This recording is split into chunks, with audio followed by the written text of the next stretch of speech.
ഞാനെല്ലാം പഠിച്ചു. പക്ഷെ എക്സാം ഹോളിൽ എത്തിയപ്പോൾ എല്ലാം കൂടി ഓർത്തെടുക്കാൻ പറ്റുന്നില്ല. ഇത് നിങ്ങൾക്ക് പലർക്കും ഉള്ളൊരു കംപ്ലൈന്റ് ആയിരിക്കും അല്ലേ?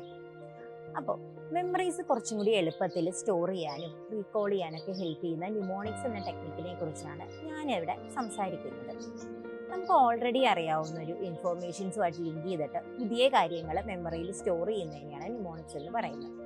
അപ്പോൾ ഇന്നിവിടെ 5 ന്യൂമോണിക് ടെക്നിക്സ് ഞാൻ നിങ്ങൾക്ക് പരിചയപ്പെടുത്താം. ഫസ്റ്റ് വൺ എന്ന് പറയുന്നത് അക്രോണിംസ് യൂസ് ചെയ്യുക എന്നുള്ളതാണ്. നിങ്ങൾക്ക് പലർക്കും അറിയുന്ന ഒരു കാര്യം തന്നെയായിരിക്കും. ഫോർ എക്സാമ്പിൾ ഇപ്പോൾ വിബ്ജിയോർ ഒക്കെ പോലെ എന്താണോ നിങ്ങൾക്ക് പഠിച്ചെടുക്കേണ്ട ഇൻഫോർമേഷൻസ് അതിൻ്റെ ഫസ്റ്റ് ലെറ്റർ ഒക്കെ വെച്ച് ഒരു അക്രോണിം ഫോം ചെയ്യുക, അതിലൂടെ കാര്യങ്ങൾ ഓർത്തെടുക്കുക. സെക്കൻഡ് വൺ എന്ന് പറയുന്നതാണ് ജിംഗിൾസ് ഓർ റൈംസ് യൂസ് ചെയ്യുക എന്ന് പറയുന്നത്. ഇപ്പോൾ എല്ലാവർക്കും പരിചയമായിട്ടുള്ള ഒരു എക്സാമ്പിൾ ആയിരിക്കും കുട്ടികളെ ആൽഫബറ്റ്സ് പഠിക്കുന്നത്, ABCD ഒരു റൈമിലൂടെ പഠിച്ചെടുക്കുന്നത്. ഇനി വേറെ 3 ടെക്നിക്സും കൂടിയുണ്ട്, അത് ഞാൻ അടുത്ത വീഡിയോയിൽ പറയാം.